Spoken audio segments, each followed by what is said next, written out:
Ayat yang pertama, Allah Subhanahu wa taala mengatakan, was-sama'i, demi langit, dzatil buruji, yang memiliki bintang-bintang yang besar, wal yaumi, demi hari, al-mau'ud, yang dijanjikan, wa syahidin, dan demi saksi, wa mashhudin, yang disaksikan.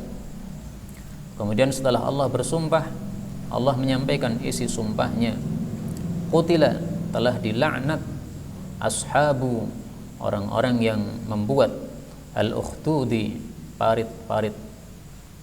Yang dimaksud parit-parit adalah an-nari, api. Jadi maksudnya paritnya berapi, parit untuk membakar. Zati, yang memiliki al-waqud, kayu bakar. Ketika hum, mereka, alaiha, di atas parit itu, qu'udun, duduk-duduk, wahum, dan mereka itu, ala ma yaf'alun, terhadap apa yang mereka lakukan, bil mu'minin, terhadap orang-orang beriman, syuhud, menyaksikan. Kaum muslimin rahimani wa rahimakumullah, Allah Subhanahu wa taala bersumpah dengan langit. Sebagaimana biasanya sumpah adalah menyebutkan sesuatu yang diagungkan untuk menyebutkan satu perkara yang besar. Karena itu tidak boleh kita bersumpah kecuali dengan nama Allah. Karena yang boleh untuk kita agungkan hanyalah Allah Subhanahu wa taala. Karena pengagungan itu adalah termasuk ibadah. Maka tidak boleh bersumpah dengan selain nama Allah Subhanahu wa taala. Tapi kenapa Allah bersumpah was-sama'i, demi langit? Nah, Allah boleh mengagungkan makhluknya apapun juga. Karena kalau Allah mengagungkan makhluknya, itu pengagungannya kembali juga kepada Allah. Allah mengagungkan langit. Siapa yang menciptakan langit? Allah juga. Maka pengagungannya juga kembali kepada Allah Subhanahu wa taala. Maka untuk Allah enggak ada masalah bersumpah dengan langit. Maka setiap Allah bersumpah itu pasti perkara-perkara yang besar. Tidak mungkin Allah bersumpah misalnya demi tai, enggak ada. Perkara-perkara yang remeh tidak mungkin disebutkan. Tapi langit ini yang manfaatnya sangat besar, yang menunjukkan kekuasaan Allah. Maka Allah mengatakan dzatil buruj, yang memiliki bintang-bintang. Ibnu Abbas mengatakan buruj itu adalah an-nujum, bintang-bintang. Tapi kalau Ibnu Katsir ditambahi al-'idham, bintang-bintang yang besar-besar. Jadi bintang yang tidak besar-besar tidak termasuk al-buruj. Karena bintang ada yang sedang, ada yang besar. Nah, ini yang besar-besar, ini yang disebut al-buruj.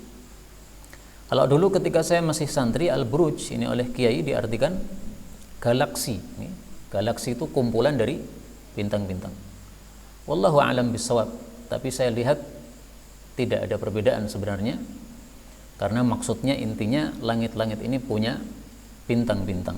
Bintang-bintang ciptaan Allah Subhanahu wa taala, dan itu semuanya menunjukkan kekuasaan Allah Subhanahu wa taala. Kemudian Allah bersumpah wal yaumil mau'ud, demi hari yang dijanjikan. Apa yang dimaksud hari yang dijanjikan? Tentu saja hari kiamat. Karena Allah menjanjikan setelah dunia selesai akan muncul hari kiamat. Sebagaimana disebutkan dalam ayat yang lain. Allah Subhanahu wa taala mengatakan, misalnya, innallaha la yukhliful mi'ad, sesungguhnya Allah Subhanahu wa taala tidak menyelisih janjinya. Apa janjinya? Rabbana innaka jami'un nasi liyaumin la raiba fi. Wahai Rabb kami, sesungguhnya Engkau akan mengumpulkan seluruh manusia pada hari yang tidak ada keraguan padanya. Ini adalah hari kiamat. Karena itu para ulama tafsir mengartikan al-mau'ud itu adalah hari kiamat. Kenapa Pak? Rusak?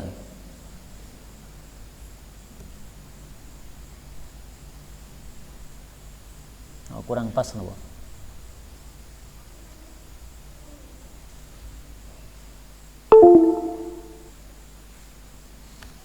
Bismillah.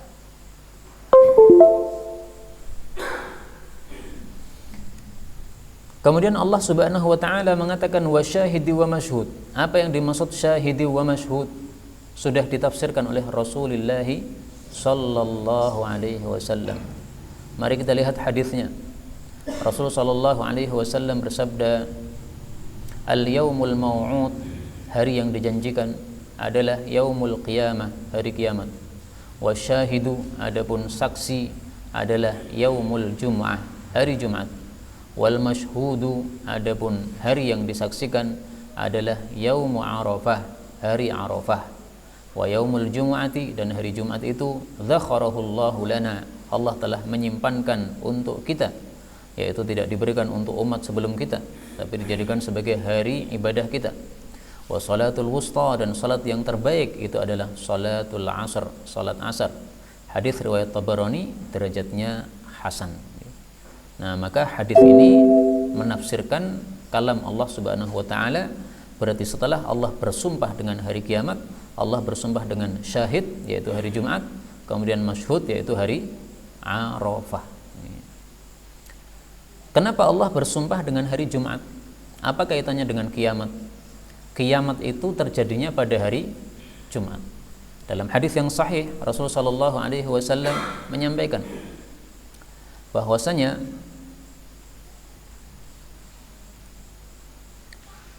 para makhluk-makhluk ini semuanya takut pada hari Jumat karena khawatir kalau terjadi kiamat pada hari Jumat. Wa fihi taqumus sa'ah, pada hari Jumat akan terjadi kiamat. Wa ma min malakin muqarrab, tidak ada seorang pun malaikat yang didekatkan kepada Allah. Wala sama'in, tidak pula langit. Wala ardin, tidak pula bumi. Wala riyah, tidak pula angin. Wala jibal, tidak pula gunung. Wala bahar, tidak pula laut. Illa wa huwa yushfiqu min yaumil jum'ah, kecuali semuanya takut terhadap hari Jumat. An taquma fihi sa'ah, bahwasanya kiamat terjadi pada hari Jumat itu. Hadis riwayat Imam Ibnu Majah, derajatnya hasan. Jadi ternyata makhluk-makhluk ini, langit, bumi, angin, gunung, laut, ini lebih baik daripada kita, Pak. Hari Jumat kita santai-santai aja, masih aja mikirnya duit, cari uang, ya kan? Tapi semua makhluk ini khawatir kalau hari Jumat ini hari kiamat. Jadi setiap hari Jumat mereka sudah takut semuanya. Nah, kita manusia ternyata kalah dengan makhluk-makhluk ini, Masya Allah. Nah, ini perlu kita koreksi diri kita masing-masing nih. Ternyata kita jangan sombong. Ternyata makhluk-makhluk Allah yang berupa benda-benda padat ini lebih baik daripada kita. Adapun masyhud ini disebut hari Arafah disebut masyhud karena banyaknya orang yang berkumpul pada waktu itu sehingga disaksikan oleh banyak orang. Allah mengatakan qutila. Qutila ini ada dua makna. Makna yang terkenal, semoga dilaknat. Maka ini artinya adalah doa. Doa untuk laknat untuk ashabul ukhdud, orang-orang yang membuat parit-parit. Ceritanya sudah terkenal bahwasanya zaman dulu ketika ada orang-orang yang beragama Islam, mereka diancam untuk dibakar dalam parit-parit. Disuruh milih murtad apa milih parit. Paritnya sudah di depan mata, apinya sudah menyala-nyala. Umat yang masuk Islam dikumpulkan. Silahkan pilih mana? Pilih hidup tapi murtad atau parit mati. Semuanya pilih tetap Islam. Akhirnya mereka dilemparkan dalam parit yang penuh api tadi. Maka Allah abadikan cerita itu. Qutila, semoga dilaknat mereka-mereka itu yang membuat parit-parit tersebut. Ini makna pertama dan ini makna yang paling terkenal. Boleh juga ayat 4 ini bukan diartikan doa, tetapi diartikan berita. Kalau berita maka maksudnya qutila, telah dibantai. Siapa yang dibantai? Ashabul ukhdud, orang-orang yang dimasukkan ke dalam parit. Berarti mereka adalah siapa? Orang-orang beriman. Maka menurut tafsir yang pertama, ashabul ukhdud ini orang-orang kafir. Menurut tafsir yang kedua, ashabul ukhdud ini orang-orang beriman. Bisa dimaknai dengan dua makna tadi, ya. Maka kaidahnya jangan lupa, ayatul Quran hammalatul wujuh. Ayat-ayat Al-Quran memang mengandung beberapa macam tafsiran. Bisa ditafsirkan begini, bisa ditafsirkan begitu. Sama-sama benarnya. Nah, maka di sini celaan kepada orang-orang yang mencela kaum muslimin, menyiksa kaum muslimin, dan ini adalah pujian Allah Subhanahu wa taala kepada orang-orang yang mukmin. Mereka dipuji oleh Allah bahwasanya dengan sebab membela imannya akhirnya mereka dibunuh maka ceritanya diabadikan dalam Quran. Karena itu siapapun yang berjuang dalam kebenaran, insya Allah mereka akan seperti ini juga, akan diharumkan namanya oleh Allah Subhanahu wa Ta'ala, baik dalam Al-Quran maupun dalam berita-berita pada manusia setelah dia meninggal.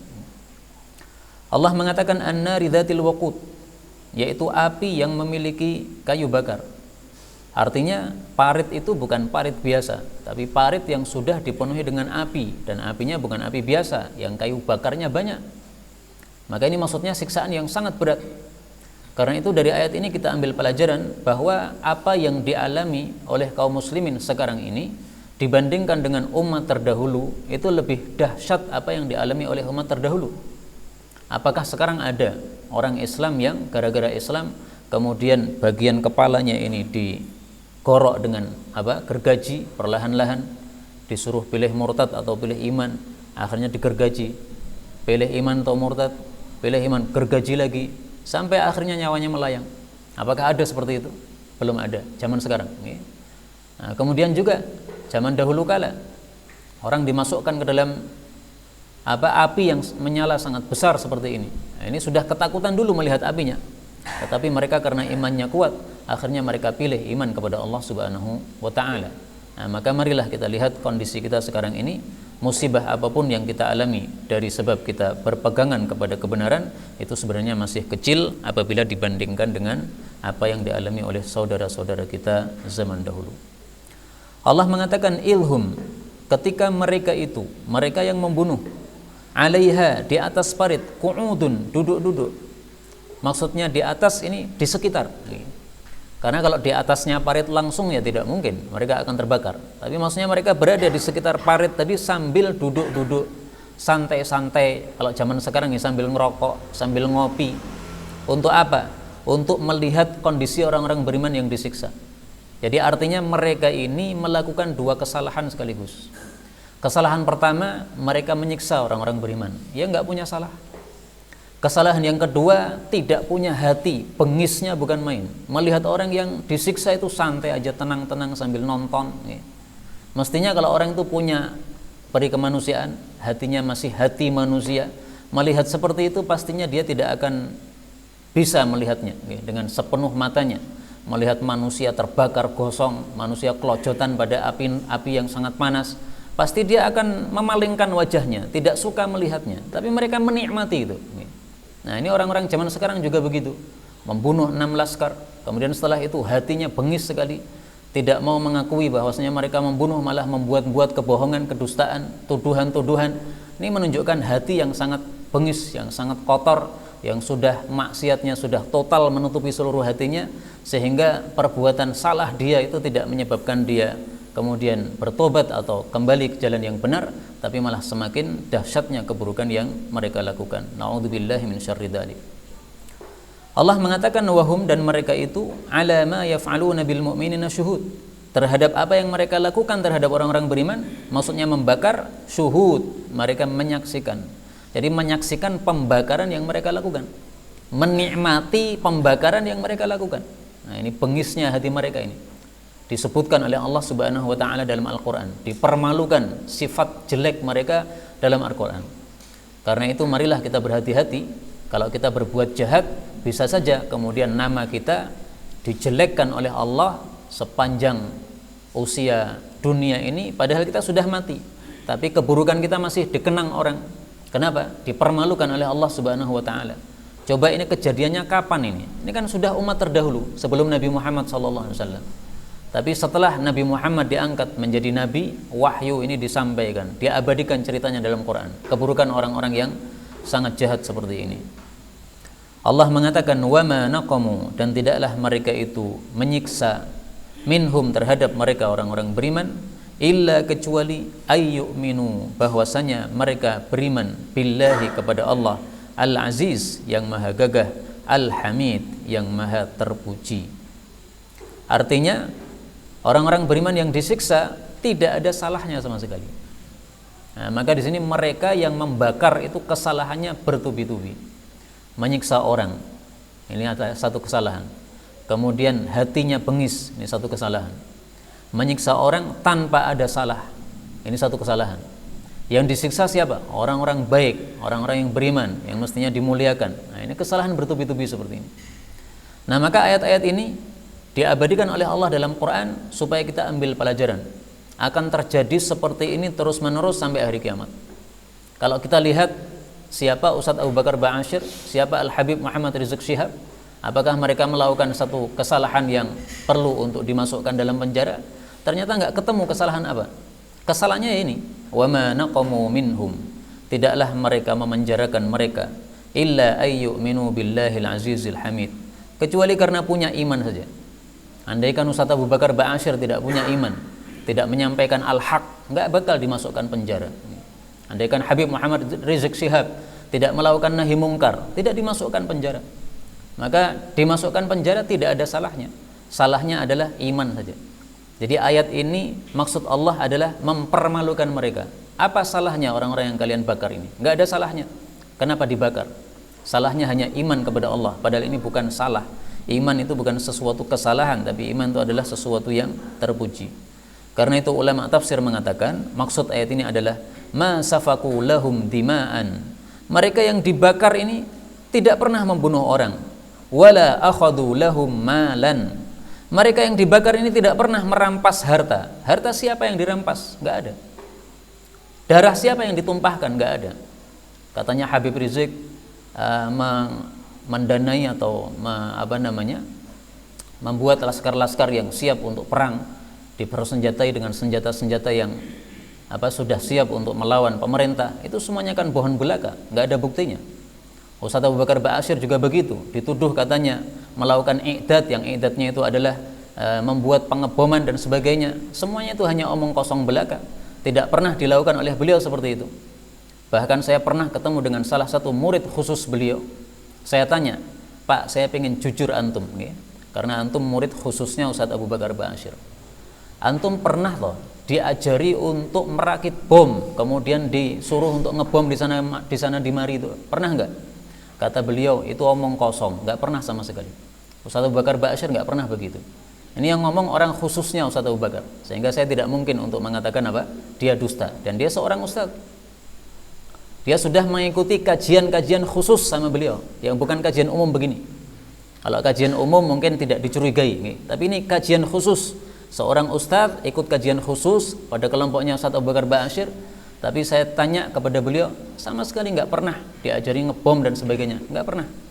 Nah, maka kalau dituduhkan bahwa beliau itu mengajarkan bom dan sebagainya, itu sama sekali hanya tuduhan omong kosong yang tidak ada buktinya sama sekali. Mereka inginnya untuk memenjarakan beliau sehingga dicari-cari alasan yang sebenarnya tidak ada. Allah mengatakan alladzi, Allah itu adalah zat yang lahu, memiliki mulkus samawati, kerajaan langit-langit, wal ardi, dan bumi. Wallahu, dan Allah itu ala kulli syai'in, atas segala sesuatu, syahidun, maha menyaksikan. Nah, kalau ini mulai ancaman dari Allah Subhanahu wa taala. Allah mengancam bahwa apa yang kalian lakukan itu semuanya tidak lepas dari pengawasan Allah. Allahu ala kulli syai'in syahid. Allah menyaksikan. Tapi memang Allah itu modelnya tidak langsung turunkan siksa, Pak. Ada orang kafir bunuh muslim secara zalim, tidak langsung Allah pentes kemudian dia langsung mati, enggak begitu.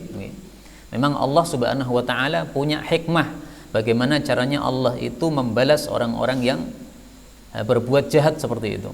Sebagaimana disebutkan dalam banyak ayat. Misalnya Allah mengatakan wa makaru wa makarallah. Mereka berbuat makar, Allah juga berbuat makar. Maksudnya Allah membalas makar mereka. Wallahu khairul makirin. Allah itu sebaik-baik yang membalas makar. Demikian juga Allah Subhanahu wa taala mengatakan sanastadrijuhum min haitsu la ya'lamun walladzina kadzdzabu biayatina, orang-orang yang mendustakan ayat-ayat kami, sanastadrijuhum, kami akan istidraj mereka, dilulu oleh Allah Subhanahu wa taala, dibiarkan maksiatnya teruskan sana, tapi nanti siksa langsung turun, mereka kaget. Min haitsu la ya'lamun, dari arah yang mereka tidak sadari. Ini surat Al-A'raf 182. Demikian juga surat Al-Qalam ayat 44. Fadarni, biarkan saya, kata Allah. Wa may yukadzdzib bihadzal hadits, orang-orang yang mendustakan Al-Qur'an ini, biarkan, saya yang akan urusi. Sanastadrijuhum, kami akan istidraj mereka, min haitsu la ya'lamun, dari arah yang mereka tidak tahu. Wa umli lahum, saya kasih tempo mereka. Nah, dikasih tempo, tidak langsung disiksa, enggak. Seandainya Allah langsung menyiksa, bisa saja. Mereka membunuh 6 orang secara zalim, Allah langsung kirimkan malaikat maut untuk mencabut mereka semuanya, bisa. Tapi Allah tidak berbuat seperti itu. Kenapa? Inna kaidi matin, sesungguhnya tipu dayaku sungguh kuat. Karena itu kewajiban kita umat Islam yang tidak mengalami musibah tersebut, hendaklah kita merasakan seolah-olah kita yang mengalaminya. Karena itu jangan berhenti selama 1 bulan ini untuk kunut nazilah. Kunut nazilah atas pembunuhan 6 orang saudara kita tanpa salah dibunuh.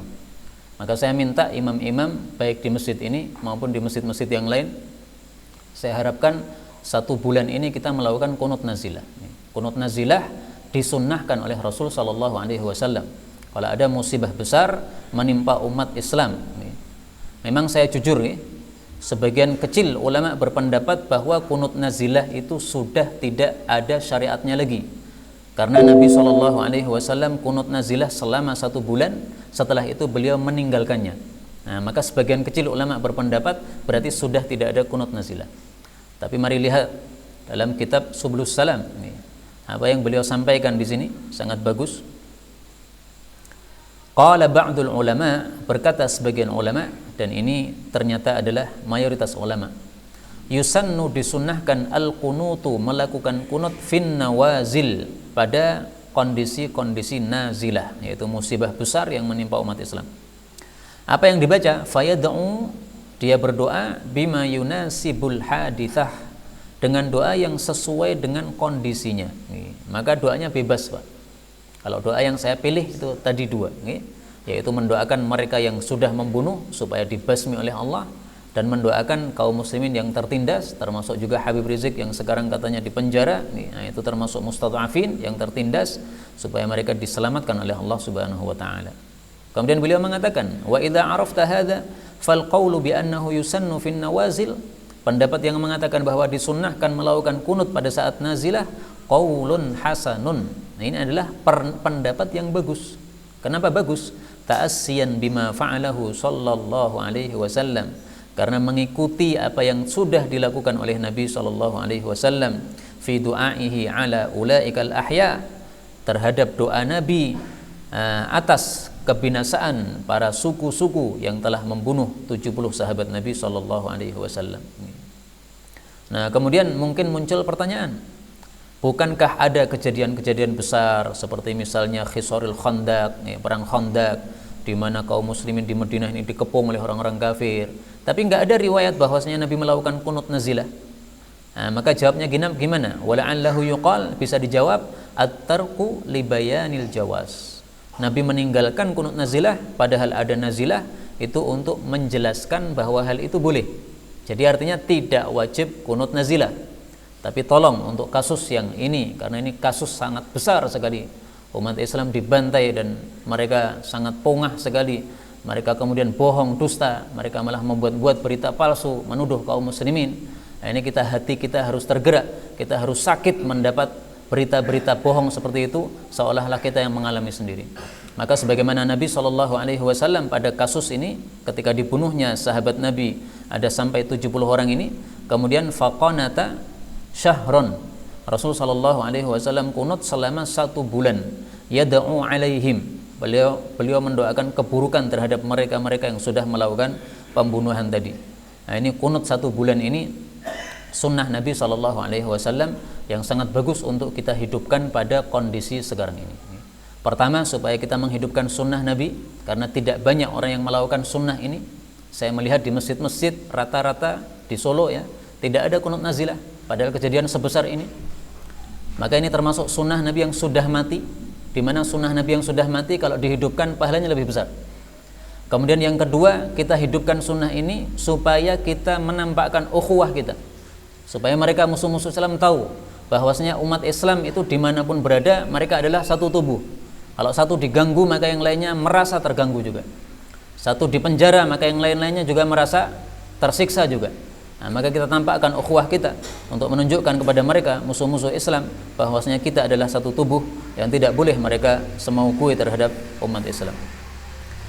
Allah mengatakan innal ladzina, sesungguhnya orang-orang yang fatanul mu'minin, mereka menyiksa orang-orang beriman laki-laki, wal mu'minat, dan orang-orang beriman perempuan. Thumma, kemudian lam yatubu, mereka tidak tobat, falahum, maka bagi mereka adzabu jahannam, siksaan jahannam, walahum, dan bagi mereka adzabul hariqi, siksaan yang membakar. Setelah Allah mengancam dengan kata-kata syahid, Allah menyaksikan, artinya Allah akan membalas tingkah mereka. Kemudian Allah Subhanahu wa taala menawarkan taubat. Ya, maka Allah mengatakan di sini tsumma lam yatubu. Mereka yang sudah menyiksa orang beriman, silahkan taubat. Kalau tidak taubat, maka jahanam. Nah, maka di sini bagusnya Islam. Orang yang sudah berbuat jelek masih ada kesempatan untuk berbuat baik. Bagaimana caranya? Taubat, selesai masalah. Andaikan mereka yang membunuh 6 orang tadi kemudian mengaku bahwasanya mereka membunuh, setelah itu minta maaf, setelah itu melakukan syariat Islam, apa yang diwajibkan oleh Allah atas mereka, qisas, atau kalau tidak qisas, mereka mau bayar diat. Diatnya 1 nyawa dibayar dengan 100 onta. 100 onta mungkin sekarang kalau saya pernah menghitung, kemarin saya hitung itu sekitar 4 miliar. Maka 1 nyawa ganti 4 miliar. Kalau memang mau mereka minta maaf. Ini hukum syariat Islam. 4 miliar kali 6 bayar. Nah, kalau mereka sudah tobat begitu, mau untuk menerapkan syariat Islam, udah selesai masalah. Tidak jadi disiksa oleh Allah Subhanahu wa taala. Ini indahnya Islam. Orang berbuat jahat masih ada kemungkinan untuk apa? Menjadi baik lagi. Tinggal tobat kepada Allah, selesai masalah. Dalam Islam ini tobat adalah perkara yang sangat besar. Dalilnya banyak. Rasul sallallahu alaihi wasallam bersabda, at-taibu minadz-dzanbi, orang yang tobat dari dosa, kaman la dzanbalah, seperti orang yang tidak punya dosa sama sekali. Hadis riwayat Ibnu Majah, sahih. Maka mereka yang sudah membunuh 6 orang ini, silahkan tobat kepada Allah Subhanahu wa taala. Maka Anda seperti orang yang tidak pernah membunuh sama sekali. Tapi ingat, tobat itu ada aturannya. Tobat ada hukumnya. Kembali kepada hukum Islam. Qisas, atau kalau tidak diqisas karena keluarga korban misalnya sudah rela untuk tidak qisas, silahkan bayar diatnya. 4 miliar berikan kepada keluarga korban ini. Wajib, yang mewajibkan Allah, bukan kita, bukan umat Islam. Yang mewajibkan adalah Allah langsung dari atas langit, diturunkan ayat-ayatnya dalam Quran. Nah, kalau mereka mau tobat, Allah sangat senang kepada mereka-mereka yang mau tobat. Dalam hadis yang sahih, Rasul sallallahu alaihi wasallam bersabda, "Lallahu afrah." Sungguh Allah itu lebih senang, lebih suka bitaubati ahadikum, dengan adanya tobat yang dilakukan salah satu kalian, min ahadikum bidallatih, daripada senangnya seseorang mendapatkan barangnya yang hilang, idza wajadaha, apabila dia telah mendapatkannya. Hadis riwayat Tirmidzi, sahih. Dalam hadis yang lain disebutkan, kalau ada seorang musafir di padang pasir, kemudian dia istirahat di tengah padang pasir, ontanya ditaruh di sampingnya. Ketika bangun, ontanya sudah hilang, barangnya di atas onta juga hilang. Maka dia hidup tanpa apa-apa. Harta nggak ada, makanan nggak ada, minuman nggak ada, padang pasir, nggak ada air. Dia sudah nunggu matinya saja. Tiba-tiba ketika dia menunggu matinya, ontanya datang sendiri. Senang sekali dia. Nah, maka Nabi mengatakan, Allah lebih senang kalau ada orang tobat daripada senangnya orang yang sudah kehilangan onta di tengah padang pasir ini. Maka mereka-mereka yang membunuh, silahkan tobat kepada Allah Subhanahu wa taala. Allah masih memberikan kesempatan kepada Anda kalau memang Anda mau baik. Allah mengatakan, "Tsumma lam yatubu," tapi kalau mereka tidak tobat, falahum adzabu jahannam, diancam 2 kali. Yang pertama siksaan jahannam, yang kedua walahum adzabul harik, siksaan yang membakar. Kenapa ancamannya 2? Para ulama tafsir mengatakan, ancamannya 2 karena dosanya juga 2. Dosa yang pertama, mereka kafir. Kafir itu berhak masuk neraka jahannam.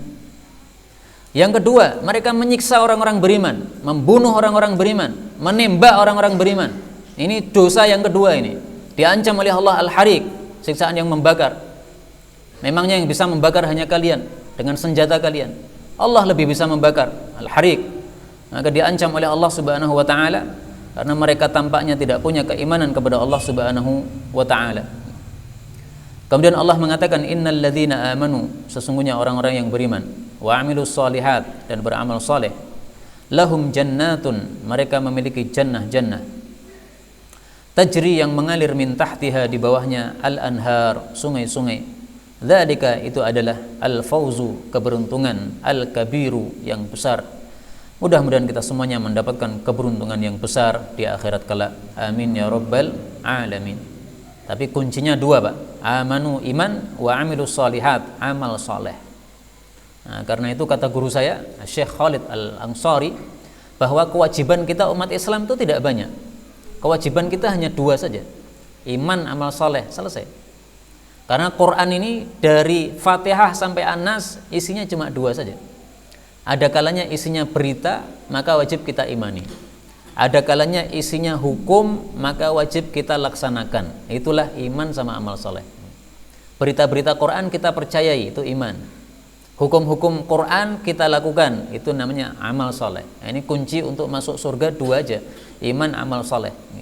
Nah, maka jangan sampai kita sengaja melanggar aturan-aturan Allah Subhanahu wa Ta'ala, sengaja riba, sengaja zina, sengaja apapun juga yang diharamkan oleh Allah dalam Quran maupun dalam hadis. Nah, maka harus ditinggalkan. Kemudian Allah mengancam, inna, sesungguhnya, batsya rabbika, siksaan Rabbmu, la syadidun, sungguh sangat dahsyat. Baik siksaan di dunia maupun di akhirat. Tetapi Allah Subhanahu wa Ta'ala kadang-kadang tidak langsung menyiksa di dunia, tetapi pasti Allah akan menyiksa di akhirat. Bisa saja orang di dunianya tidak disiksa oleh Allah Subhanahu wa Ta'ala, tapi tunggu nanti kalau sudah malaikat maut datang, pasti akan siksaan itu pasti datang, pasti mereka akan mengetahui bagaimana kondisi mereka.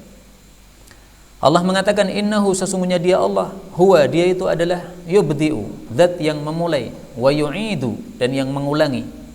Apa maksudnya? Maksudnya yang memulai penciptaan manusia seperti kita dari mani kemudian menjadi manusia, ini Allah. Nah, nanti kita akan mati. Setelah mati maka Allah akan membangkitkan kita menjadi bangkit lagi, menjadi manusia lagi. Artinya ini ancaman dari Allah bahwasanya apa yang kalian lakukan di dunia ini belum selesai. Kalian bunuh 6 orang, kalian sembunyi. Baiklah, anggaplah sampai hari kiamat 6 orang ini dianggap mereka melawan misalnya. Tidak ada berita yang benar yang muncul misalnya. Enggak ada masalah.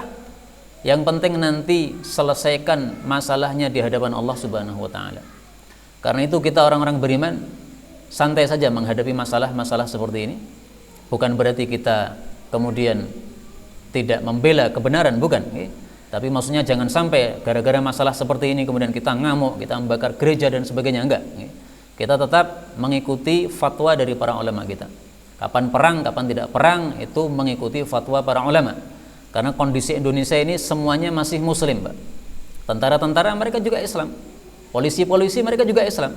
Enggak boleh Islam sama Islam saling perang begitu. Maka selama belum ada fatwa perang, jangan ngambil langkah sendiri perang, enggak boleh. Itu haram dalam Islam. Muslim dengan muslim tidak boleh saling bawa pedang bunuh-bunuhan, enggak boleh. Nah, kalau dengan kafir mereka membunuh orang muslim, jelaslah ini perang berarti. Mereka sudah mengajak perang.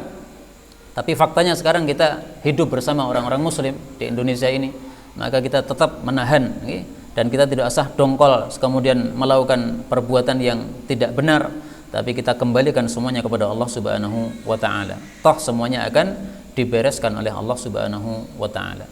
Dalam Al-Quran Allah mengatakan pada surah At-Tariq ayat 9, yauma tublas sarair, pada hari akan dibuka itu semua rahasia-rahasia. Fama lahu min quwwati wala nasir, maka manusia tidak memiliki kekuatan lagi dari dirinya dan tidak memiliki penolong dari luar, internal maupun eksternal, nggak bisa menolong. Ini nanti pada hari kiamat. Nah, maka sekarang anggaplah mereka berhasil menipu publik bahwasanya mereka tidak zalim membunuh 6 orang ini. Baiklah, nggak ada masalah. Tapi kita kembalikan urusannya kepada Allah Subhanahu wa Ta'ala. Nanti kalian akan tahu sendiri bahwa ternyata kalian dipermalukan di hadapan semua makhluk, di hadapan Allah Subhanahu wa Ta'ala. Tapi Allah masih memberikan kesempatan untuk tobat. Allah mengatakan wahwa, dan Allah itu Al-Ghafur, zat yang maha mengampuni, Al-Wadud, zat yang maha menyayangi, mencintai. Siapa yang diampuni oleh Allah? Yang diampuni oleh Allah tentu saja orang-orang yang memenuhi syarat untuk diampuni. Yang diampuni oleh Allah adalah orang yang tobat sebelum matinya. Kalau sampai matinya tidak tobat, ya sudah. Allah Subhanahu wa taala mengancam dalam Al-Qur'an, "Wa may yaqtul mu'minan muta'ammidan fajazaohu jahannam." Barang siapa yang membunuh orang beriman secara sengaja, balasannya neraka jahannam, khalidan fiha, kekal di dalamnya. Wa ghadiballahu alaihi, Allah murka kepadanya, wa la'ana, Allah laknat, wa a'addalahu 'adzaban 'azima, Allah siapkan siksaan yang besar. Nah, ini kalau tidak tobat ini, Pak. Jahannamu khalidan fiha, kekal dalam neraka jahannam. Kalau tidak tobat. Tapi kalau tobat, maka Allah akan menghapuskan dosanya. Tapi tentu saja tobat ada aturannya, okay? Tidak hanya mengatakan saya tobat begitu saja, tidak, okay? Ada aturannya. Al-Wadud, Allah Maha mencintai. Maksudnya gimana? Al-Hasan Al-Basri mengatakan yatawaddad ila khalqihi bima yu'tihim minan ni'am fi arzaqihim. Yaitu Allah Subhanahu wa taala mencintai hamba-hambanya dengan memberikan nikmat-nikmat dan memberikan rizki-rizki. Kita masih dikasih nafas. Ini adalah bentuk cinta Allah kepada hambanya. Karena orang sudah tidak dikasih nafas, susah, Pak. Orang-orang yang terkena corona, kemudian dalam paru-parunya ini sudah penuh penggumpalan darah, nggak bisa nafas lagi, susah. Harus dibantu dengan oksigen. Nah, itu karena sudah dicabut nikmat Allah Subhanahu wa taala atas kehendak Allah Subhanahu wa taala, maka jadi susah. Nah, maka kita sekarang masih mendapatkan nikmat Allah. Ini perlu kita syukuri nikmat ini, nafas ini. Nikmat dari Allah ini bentuk wadud, bentuk cintanya Allah Subhanahu wa taala kepada hambanya. Tidak hanya itu, yaitu wa ma yaghfiru lahum minadz-dzunub, yaitu bentuk cintanya Allah kepada hamba adalah mengampuni dosa-dosa kita. Nah, kita berbuat dosa, tetapi kita masih kasih makan oleh Allah. Ini bentuk cinta Allah. Alhamdulillah, kita orang-orang beriman memang enak gitu. Kita punya dosa, tapi nanti kalau kita sholat duhur, dosa-dosa dihapuskan. Habis duhur kita melakukan dosa lagi, nanti salat asar, dosa-dosa dihapuskan. Habis asar melakukan dosa, nanti salat maghrib, dosa-dosa dihapuskan. Alhamdulillah, kita orang beriman. Tetapi jangan meremehkan, jangan bersengaja. Saya dosa nggak apa-apa, yang penting duhur nanti saya sholat, nanti semua dosa maka akan dihapuskan oleh Allah. Jangan begitu. Tetapi sebagaimana sabda Nabi SAW, beliau mengatakan bahwasanya perumpamaan orang-orang yang melakukan mathalus salawatil khams, perumpamaan salat 5 waktu, kamathalin nahrin, itu seperti sungai, jarin yang mengalir, azbin, airnya seger. Azbin itu airnya tidak asin seperti laut, tapi seger, nikmat. Ala babi ahadikum, di depan pintu salah satu kita. Jadi kita punya rumah, depannya ada sungai. Yaghtasilu fihi kulla yaum, dia mandi pada sungai tadi setiap hari, khamsa marratin, 5 kali diulang mandinya. Fama yubqi dzalika minad danas, apakah mandi 5 kali di sungai tadi menyisakan kotoran? Hadis riwayat Muslim, ya. Tidak menyisakan kotoran. Tapi sekali lagi jangan tertipu, ya. Jangan bersengaja, saya riba nggak apa-apa, yang penting nanti sholat, dosa saya diampuni oleh Allah. Nggak begitu, ya. Pempraktekan hadis ini tidak seperti itu. Tapi memang kita manusia oleh Allah dikasih syahwat. Karena ada syahwat maka berbuat dosa. Nah, maka berbuat dosa ini oleh Allah diciptakan amalan salat 5 waktu untuk menghapus dosa-dosanya. Ini semuanya atas hikmah Allah Subhanahu wa taala, bukan untuk diremehkan, tetapi supaya kita bersyukur kepada Allah Subhanahu wa taala, karena Allah itu adalah Al-Wadud, zat yang Maha mencintai, sehingga Allah itu masih memberi nikmat kepada kita meskipun setiap hari kita berbuat dosa. Kemudian Allah mengatakan Dzul Arsy, Allah itu memiliki arsy, Al-Majidi. Al-Majidin apa Al-Majidu? Al-Majidu, okay? Nah, kalau Al-Majidu berarti ini sifatnya Allah Subhanahu wa taala. Allah itu maha mulia. Boleh juga dibaca Al-Majidi, berarti Al-Arsy singgasananya Allah, Al-Majidi yang singgasana itu mulia. Memang ada 2 qiraah di sini. Maka boleh dibaca Al-Majidu, boleh dibaca Al-Majidi. Singgasananya Allah mulia dan Allah juga maha mulia. Arsy-Nya Allah ini adalah makhluk yang paling besar, tidak ada makhluk yang lebih besar daripada singgasananya Allah Subhanahu wa taala. Maka disifati dengan Al-Majid, yang mulia. Kemudian Allah mengatakan fa'alul lima yurid. Fa'alun, Allah itu senantiasa melakukan lima yuridu, terhadap apapun yang Allah inginkan. Nah, ini keyakinan kita umat Islam ini, Pak. Jadi apapun yang Allah inginkan pasti akan terjadi. Sehingga kalau kita mendapatkan kezaliman dari orang-orang yang tidak suka kepada Islam, nah, maka kita ingat ini memang kehendak Allah. Ada saudara kita dibunuh, kehendak Allah, nggak ada masalah. Fa'alul lima yurid, itu yang Allah yang melakukan, yang menghendaki Allah Subhanahu wa taala. Tapi ada hikmahnya. Ada apa? Hikmahnya. Nah, karena itu sebagian ulama sampai pada derajat mereka itu tidak punya pilihan, Pak. Kamu pilih hidup atau mati? Saya nggak punya pilihan. Saya milihnya apa yang dipilih oleh Allah. Allah pilih saya hidup, ya saya hidup, alhamdulillah. Allah pilih saya mati, ya nggak apa-apa, saya mati. Terserah Allah. Karena Allah itu maha baik. Kamu pilih sakit atau pilih sehat? Saya nggak punya pilihan. Yang dipilih oleh Allah itu yang saya pilih. Allah pilih saya sakit, nggak masalah. Karena Allah itu menghendaki kita sakit, ada hikmahnya. Allah menghendaki saya sehat, ada hikmahnya. Ini sampai ada ulama yang tingkatnya sampai seperti itu, Pak. Pasrahnya kepada Allah total, sehingga tidak punya pilihan lagi. Nah, demikian juga kalau kita mengalami musibah, kita ingat ayat ini, fa'alul lima yurid. Itu yang melakukan Allah. Allah menghendaki, tapi Allah ada hikmahnya pada kehendak-kehendaknya tersebut, sehingga kita kembalikan seluruh urusan kepada Allah Subhanahu wa taala. Kemudian Allah mengatakan, hal ataka, bukankah telah datang kepada engkau wahai Nabi, hadithul junudi, cerita tentang tentara-tentara.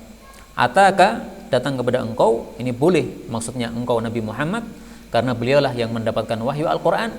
Boleh juga engkau, ini maksudnya yang membaca Quran, karena kalau kita membaca Quran ini seolah-olah Allah bicara sama kita. Hal ataka ya qari Al-Quran, bukankah telah datang kepada engkau wahai orang yang baca Quran, ceritanya al-junud, para tentara. Tentaranya siapa? Fir'aun, maksudnya bala tentara Fir'aun, pengikut-pengikut Fir'aun. Wa Thamud, dan juga kaum Thamud. Kaumnya Nabi siapa?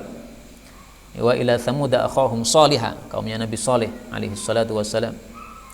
Allah mengatakan balil ladzina kafaru, bahkan orang-orang kafir itu fi takdzibin, di dalam pendustaan yang besar. Yang dimaksud alladzina kafaru ini adalah orang-orang kafir Quraisy. Artinya orang-orang kafir Quraisy itu mereka sudah mendengar cerita kaum terdahulu, mereka kafir dibasmi Allah, mereka mendustakan nabinya, kemudian dihantam oleh Allah, tapi mereka tetap saja tidak mau mengambil pelajaran.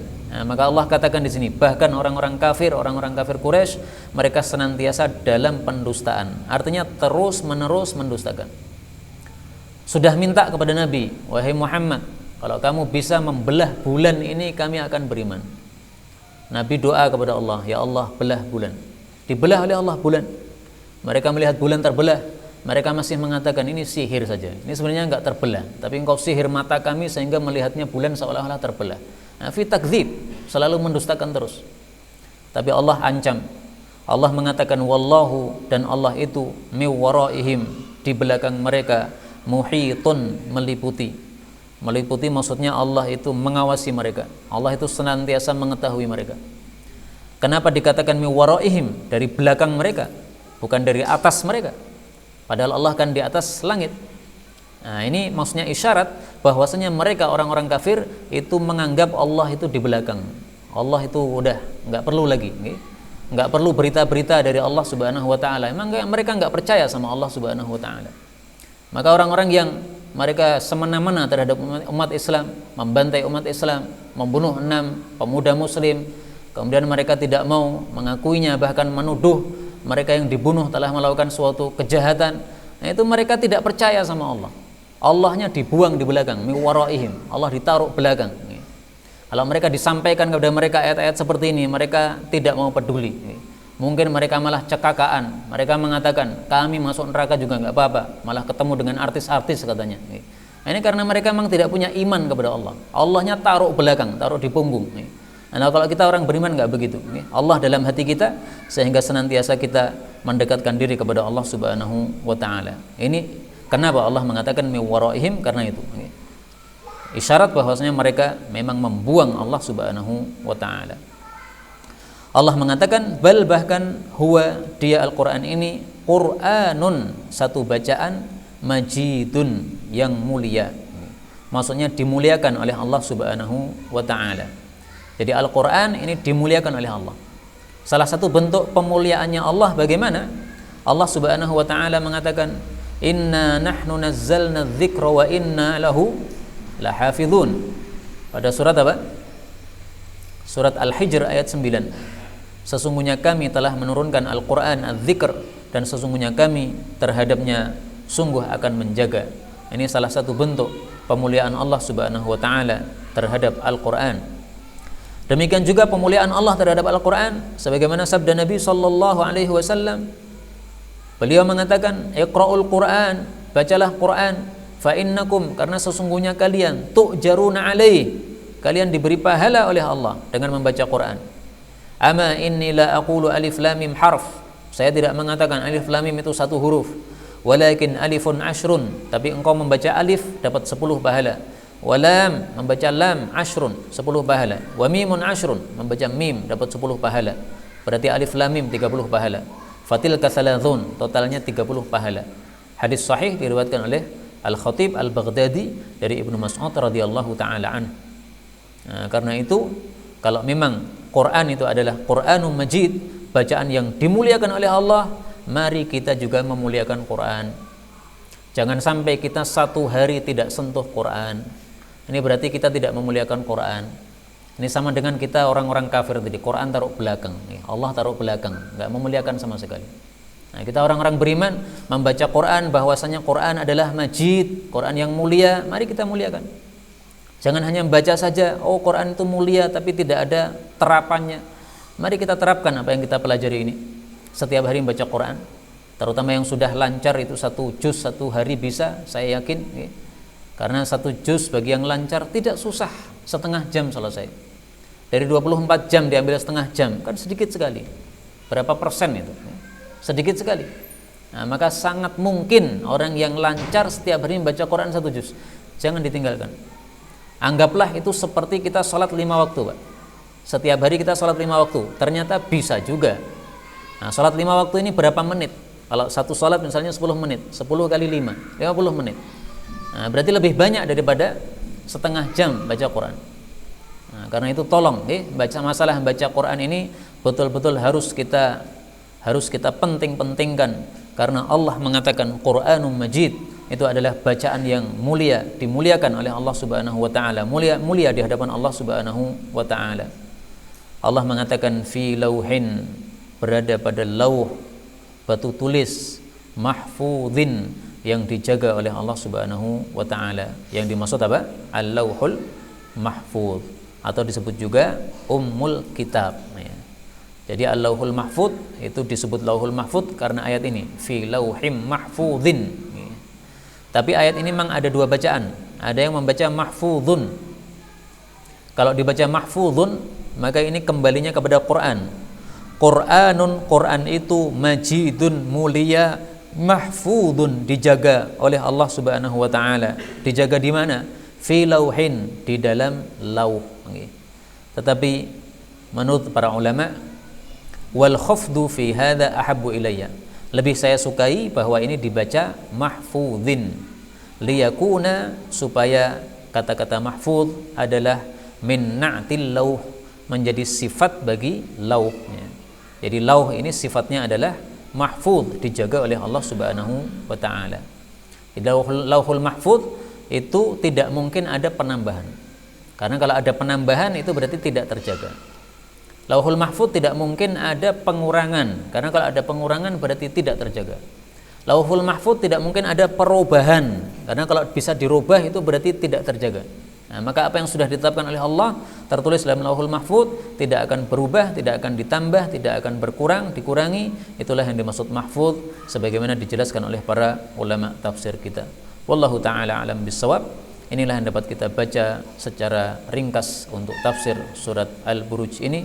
Mudah-mudahan Allah Subhanahu wa taala menambah pemahaman kita terhadap Al-Qur'an dan juga penerapan terhadap ayat-ayat yang kita baca. Amin ya rabbal alamin. Wallahu taala alam bissawab. Walhamdulillahi rabbil alamin.